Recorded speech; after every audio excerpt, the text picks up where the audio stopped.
Urban hip hop dance movies once held a strong place in pop culture. They were loud, energetic, and you could even say they were a factor in the rise of hip hop as a global phenomenon. These films were not only about dancing, they were about identity, belonging, and youth culture in a time when hip hop was becoming a dominant force in music, fashion, and film. For about a decade, from the early 2000s to the early 2010s, hip hop dance movies were consistent box office hits. But today, they are mostly remembered as a trend that faded away. This is the story of how urban dance movies began, how they rose in the 2000s, some of our faves, and how the genre eventually collapsed under the weight of repetition and cultural change.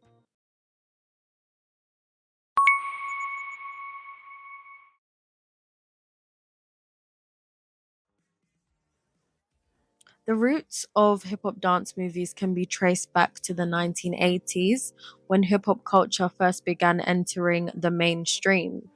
Street dancing and breakdancing was born out of New York. These styles came from different places but were often seen as creative outlets for young people who were facing limited opportunities elsewhere. Movies such as Breaking, which was made in 1984, and Beat Street, which was also made in 1984, were among the first to bring this culture to cinema screens. They weren't critical successes, but they captured a moment in time. They showed audiences that dance could be a form of rebellion and self expression outside of the established traditions of ballet or ballroom dancing. Sound of the street. Why don't you go keep Jim's company? All right, go work 'em. Go. Now hip hop is spit around the wide with serious funk. It's no style. A record scratch, a simple rap, a breaker spinning on this. As you may already know, in the 90s, hip hop culture got so big so quickly. Music videos became important to pop culture through channels like MTV and BET. Dance was no longer confined to neighborhoods or competitions, it was broadcast worldwide. Groups like TLC, artists like Usher, Aaliyah, and Janet Jackson emphasized dance as a visual extension of their music. This mainstreaming of hip hop culture laid the groundwork for a new kind of movie, one that could combine youth culture, drama, music, and dance into one single package. So, the true rise of these movies actually began in the early 2000s. They all kind of followed a similar format. There was a young dancer or dancer facing obstacles, discovering new styles, overcoming personal challenges, and then it all ends with a climactic performance or battle or audition. They resonated because they were aspirational and entertaining and tied directly to the music that was dominating radio and TV at the time. Save the Last Dance marked the beginning of the modern era of urban dance films. It was released in January 2001. It starred Julia Stiles as Sarah, a young ballerina who moves to Chicago after her mother's death. This is where she meets Derek, played by Sean Patrick Thomas, who introduces her to hip hop and becomes her love interest in the film. This movie combined themes of cultural identity, interracial relationships, and personal growth, with dance as the central language. It portrayed the blending of ballet with hip hop choreography, which is a formula that would become common in other movies. Some of the most iconic scenes include the party scene where Nikki, played by Bianca Lawson, takes Sarah's man on the dance floor. Also, just when Derek is teaching Julia the hip hop dance moves, that is pretty iconic. Take the toast, right? Bend your knees, bend your knees. Just slouch a little bit, slouch. Like you're a nasty bitch. All right, no, all right. Check it, check it, check it. Got that? Oh, it's like two. Yeah, it's the same beat, but they split it up, right? And of course, the final audition where Sarah combines her ballet technique with hip hop moves, which kind of symbolizes the merging of her past with her present.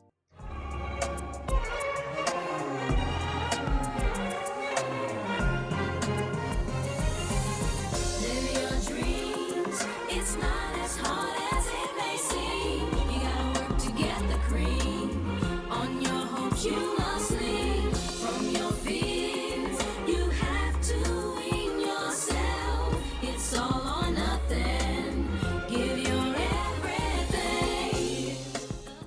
And this was also one of Kerry Washington's breakout performances. She appeared in this as a supporting role.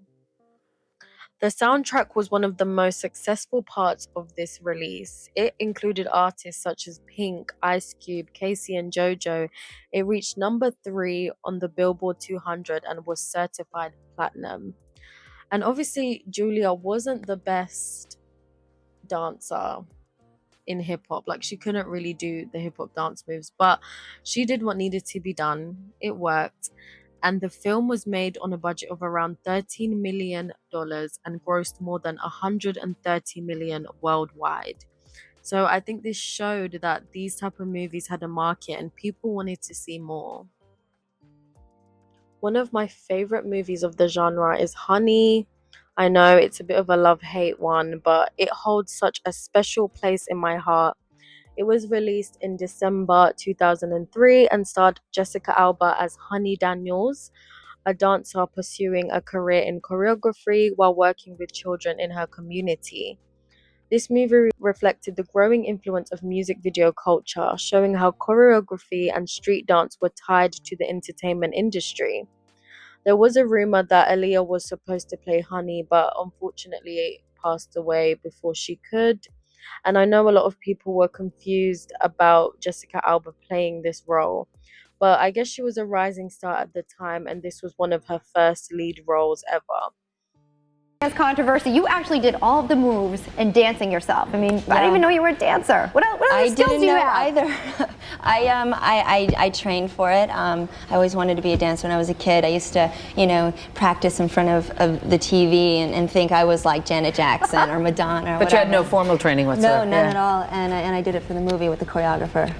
What was the training like? It had to be intense. It was like, 3 months, 6 hours a day. I'd start my day off with Taibo, have a break, and then do 6 hours of dance after that. So it was hard. It was really hard. That's a lot of dance. It was a lot. It was a lot of moves. The film had a really good cast. There was Mackay Pfeiffer, Romeo, and Joy Bryant.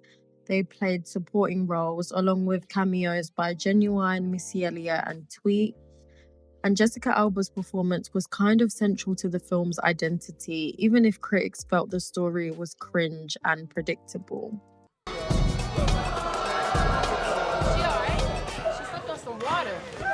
You okay? What is it? Doesn't matter how you mess up as long as you keep counting. All right? Watch this. 1 and 2, 3 and 4. See, Letitia, baby, you're my inspiration. Okay. Some of the most memorable scenes are obviously the opening dance scene where she has the dance battle with Lauren Gibson in the club. The Jada Kiss video scene, I mean, the look, her outfit, everything was so 2000 and so nostalgic. Yeah, yo, I'm just too much, I flow too sick. I be on top of the snare, all over the kick. Since a young cat, I've been one with the drum tap. We'll start pushing my lungs back. The dance scene with the basketball moves, when she gets inspired by the players on the court, that actually went viral on TikTok.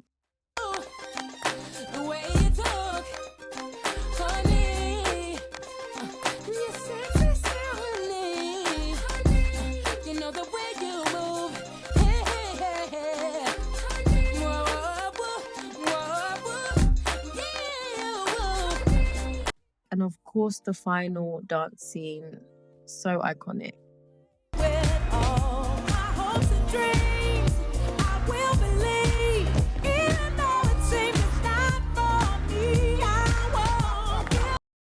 The soundtrack leaned heavily on early 2000s hip hop and R&B. It featured Missy Elliott, Black, and Jadakiss.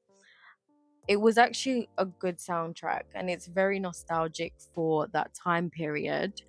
And Honey was made with a budget of about $18 million and it earned nearly 63 million worldwide. It wasn't a massive blockbuster, but it was profitable and left a cultural mark. And I also like the fact that Honey wasn't really about her own personal gain.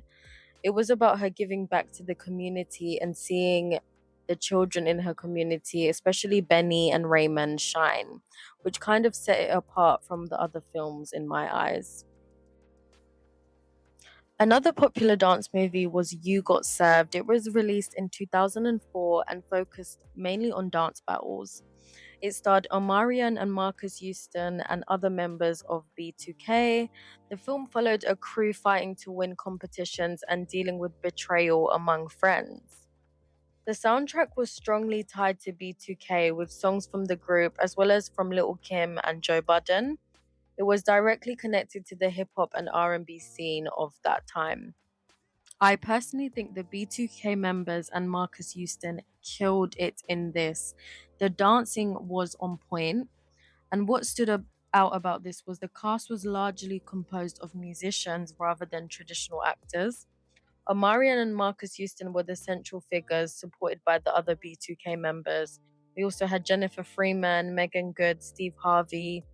Critics saw that acting as weak, but I think most people watched it for the dancing anyway. Every dance scene was so good, but I think the opening dance battle was one of the most remembered dance sequences from any dance film, in my opinion.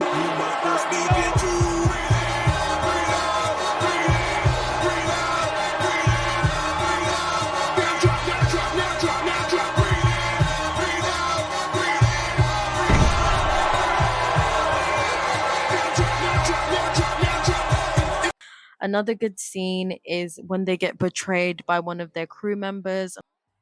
This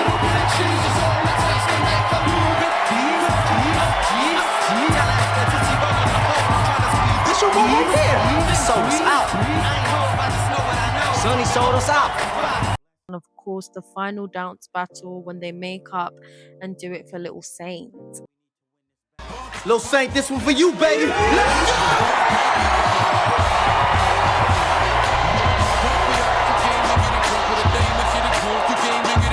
Also, growing up is realizing that Omarion was so wrong for leaving his best friend to go out with his sister. Like, that was wrong. But yeah, the film had a modest budget of $8 million and earned over $50 million worldwide. Despite its negative reviews, its commercial success proved the appetite for urban dance stories. I also wanted to mention Take the Lead in this because I feel like it's such an underrated movie.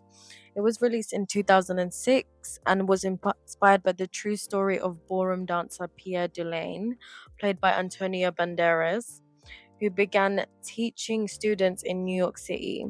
I think the film stood out from the other dance movies of the time because it wasn't just about dancing, it actually had some of the best acting in this whole genre, I'd say. Yaya DaCosta, who first came to fame on America's Next Top Model, really proved herself as an actress here, along with Rob Brown and the rest of the cast. And what really worked in this movie was the fusion of ballroom and hip hop. And honestly, it felt way more natural than the ballet and hip hop mix we saw in Save the Last Dance. The final performance, where both the styles merged together seamlessly, perfectly captures the film's message about bridging different worlds through dance. And while it didn't dominate the box office the way some of the others did, it still doubled its 30 million budget, pulling in about 66 million worldwide, which made it a solid success. Can you feel it in your body, y'all? Can you feel it in your body, y'all? Cause I can feel it in my body, y'all. It feels good to my body, y'all. We gon' body up, to my body up, to my body up, body up, to my body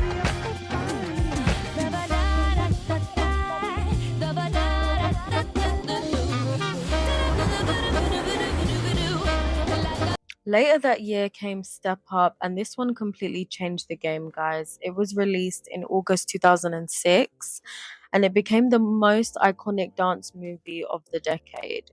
It starred Channing Tatum and Jenna Dewan. It told the story of Tyler Gage, a teen from an underprivileged area who finds purpose when he teams up with a ballet dancer at a performing arts school. Not only did this film launch Channing Tatum's career, but the on screen chemistry between him and Jenna was so strong that the two actually ended up getting married in real life. Of course, they aren't together anymore, but at the time, that connection made the story feel even more magical for the audience. And with a budget of just 12 million, Step Up was a box office powerhouse, grossing over $114 million worldwide and kicking off a franchise that would last for years and years. The soundtrack featured Sierra, Sean Paul, P.E. Pablo.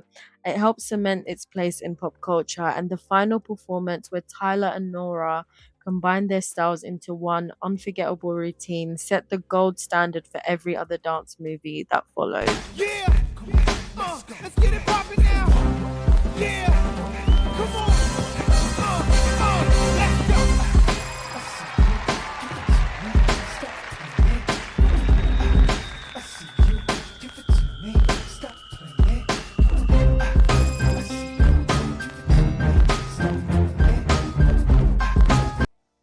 And then in 2007, Stomp the Yard brought something completely fresh to the genre. Instead of just focusing on hip hop in general, this movie put the spotlight on stepping traditions at historically black colleges and universities, and it was one of the first films to really showcase crumping as part of the dance style on screen. Columbus Shaw absolutely killed it in his lead role, bringing emotion and skill,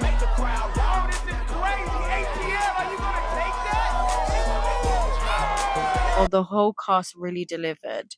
Chris Brown might have only had been in the movie for about 2 minutes, but he made his impact in those 2 minutes.